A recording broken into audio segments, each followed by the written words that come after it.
From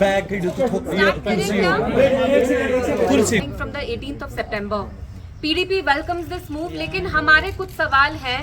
आप जानते हैं जो रियासत का एक सेमी ऑटोनमस स्टेटस था, हमारी अपनी कॉन्स्टिट्यूशन थी, अपना झंडा था, अपने रेजिडरी पावर्स थे, वहां से यूटी का सफर आप लोग खुद जानते हैं। पिछले 5 साल में यहाँ हर एक जम्मू कश्मीर रेजिडेंट के फंडामेंटल राइट्स ही नहीं, डेमोक्रेसी को भी सस्पेंड किया गया। तो जो इलेक्शन 6 साल पहले होना चाहिए था, वो अब 6 साल बाद आपको इतना वक्त क्यों लगा? तो मेरा पहला वही सवाल है। But obviously we welcome this move because जैसा कि आप जानते हैं, यहाँ जब से आर्टिकल 370 हटा और semi autonomous status Jammu Kashmir का रिवोक हुआ, जो जम्मू कश्मीर के लोग हैं वो किसी भी तबके के हों, they are suffering every day, they suffer. क्योंकि आप खुद देखते हैं यहाँ पे बाबूडम चल रहा है, यहाँ से ऊपर से लाके लोग हमारे ऊपर बिठाए हैं जो एज वाइस रॉय की तरह फंक्शन करते हैं। उनकी यहाँ कोई पॉलिटिकल अकाउंटेबिलिटी नहीं है। तो we are happy in the sense, we are glad कि अब जो लोगों के मसाइल हैं उनको रिड्रेसल मिलेगा, कोई अकाउंटेबिलिटी होगी, यहाँ अपनी एक इलेक्टेड गवर्नमेंट आएगी। लेकिन हम वो रियासत हैं जिनका अपना स्पेशल स्टेटस, अपना झंडा, अपनी कॉन्स्टिट्यूशन होती थी। तो वहां से अब यूटी का सफर हम सब जानते हैं, हमें डिसएम्पावर, डिसइनहेरिट, डिसपोजेस करने के लिए इनने कोई कसर नहीं छोड़ी। तो ये इलेक्शन जो अनाउंस भी किया, उसका बिल्डअप मुझे बहुत अजीब लगा। हर एक इंडियन स्टेट में इलेक्शन होता है, लेकिन कहीं भी इतना आप उसे ब्लो अप नहीं करते हैं जैसे आज किया। तो we welcome this move, but obviously मेरा ये कहना है, हमारा ये मानना है कि जिस स्टेट का अपना स्पेशल स्टेटस था, उससे आपने हर एक चीज छीन के अब आप ऐसे जताना चाहते हैं कि आप हम पे एहसान कर रहे हैं। आप हम पे कोई एहसान नहीं कर रहे हैं। किसी भी जमहूरियत में किसी भी is an integral part of any robust democracy.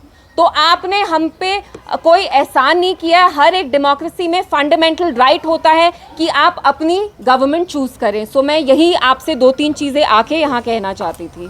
Thank you. हमारा ये कंसर्न है कि ये election free and fair and transparent तरीके से होना चाहिए। जैसा कि आपने खुद कहा, इलेक्शन डिक्लेयर होने के 12 घंटे पहले लगभग 150-200 ट्रांसफर्स अब्रप्टली आर्बिटरली एलजी गवर्नमेंट ने किए, एलजी एडमिनिस्ट्रेशन ने किए। और हम जानते हैं what ever said and done, LG administration का यहाँ जो बिहेवियर है, it's full of prejudice, it's full of बायस।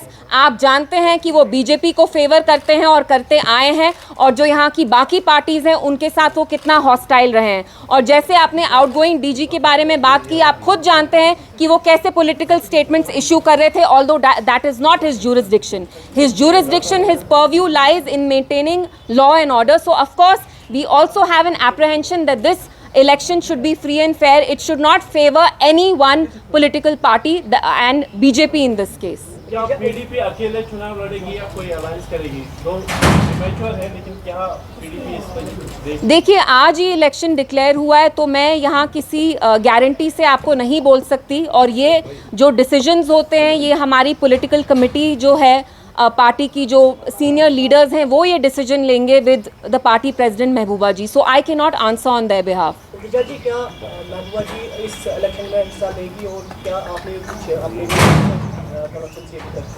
देखिए, मैं महबूबा जी के बिहाफ पे इस सवाल का जवाब नहीं दे सकती और मैं देना भी नहीं चाहती। लेकिन जहाँ तक मैं समझती हूँ, Mehbooba ji will not fight an election in a state जिसकी वो चीफ मिनिस्टर थी जब हमारा सेमी ऑटोनमस स्टेटस था, हमारा स्पेशल स्टेटस था। I don't think she wants to fight this election, but आप ये सवाल उनसे पूछेंगे तो बेहतर होगा। और आप अपने लिए क्या आने वाले इलेक्शन में हिस्सा लेंगे? देखिए, हर एक चीज़ मेरे बारे में नहीं होती। हम यहाँ अभी जो जम्मू कश्मीर की आवाम है वो बहुत प्रॉब्लम से जूझ रहे हैं। पिछले 5 साल में आप खुद देखिए हमें कितना डिसएम्पावर, डिसपोजेस कर रहे हैं, हमें अपनी ज़मीनों से खदेड़ा जा रहा है। यहाँ पे अनएम्प्लॉयमेंट, ड्रग क्राइसिस है, आपको पता है यहाँ पे कितनी प्रॉब्लम्स हैं। So I hope that this election in some way इनके जो मसाइल हैं उनको रिड्रेस करे। कुछ पार्टीज ने मैनिफेस्टो तैयार किया है, क्या पीडीपी का कोई मैनिफेस्टो इसमें? देखिए, हमने भी तैयारी स्टार्ट कर ली है एंड इंशाल्लाह within a week to 10 days we will be releasing our manifesto as well. आने वाले इलेक्शन में आप अपनी पार्टी को कहाँ देखते हैं, क्या एक्सपेक्टेशन implications हैं? देखिए, मैं कहना चाहती हूँ कि मरकजी सरकार left no stone unturned to break PDP. आप खुद जानते हैं कि कांच की जैसे टुकड़े टुकड़े होते हैं, वैसे ही इनकी कोशिश रही, क्योंकि महबूबा जी एक बुलंद आवाज़ रही हैं और वो बोलती आएंगी। But Alhamdulillah, regardless of their efforts, you've seen that even in the parliament elections we performed very well. तो आगे जाके भी हमें hope है, हमारे जो workers हैं they are very happy कि elections announce हुए and we are hoping that we put up a good fight and inshallah we are hoping to win. तो स्पेसिफिक एजेंडा क्या रहेगा पीडीपी का यहाँ पर अगर इलेक्शन के लिए जाते हैं? Sorry. अगर वो इलेक्शन के लिए कंटेस्ट करते हैं तो मेन एजेंडा ऑफ इलेक्शंस क्या होगा? देखिए, ये सवाल जी स्पेशल स्टेटस एंड जी, जी। तो क्या वो भी एजेंडा में होगा और बाकी क्या एजेंडा? एवरीथिंग आप देखिए, जो यहाँ अनएम्प्लॉयमेंट है, जो डिसपोजेशन है, डिसएम्पावरमेंट हुई है, उसका रूट कॉज ये है कि हमारा स्पेशल स्टेटस रिवोक किया। अगर वो नहीं किया होता, यहाँ डायरेक्ट रूल आता नहीं और ये लोग ये चीज़ें नहीं कर पाते। So obviously in Kashmir you can not isolate one issue from the other. हम ये नहीं कह सकते कि हम लोकल इश्यूज़ पे ही लड़ेंगे और इतने बड़े मसले को हम साइड स्टेप करेंगे। It has to be very holistic, we will talk about everything. You believe that there is a very important factor with all party members regarding this election? बात करनी ज़रूरी है, मिलना जुलना ज़रूरी है। In what sense? In elections, like it's very important to discuss affairs with our party members. I feel like Jammu Kashmir में जो मरहम लगेगा वो तभी लगेगा जो यहाँ पे सियासी सारी पार्टीज़ हैं वो अपने डिफरेंसेस असाइड करके एक साथ आएंगे। लेकिन आपको पता है पॉलिटिक्स में you don't always mix, it's a lot of times it's like तेल एंड पानी, ऑयल एंड वाटर, आप मिक्स नहीं कर पाते हैं। But ideally yes, all political parties here should come together and fight for what was taken from the people. Thank you, शुक्रिया।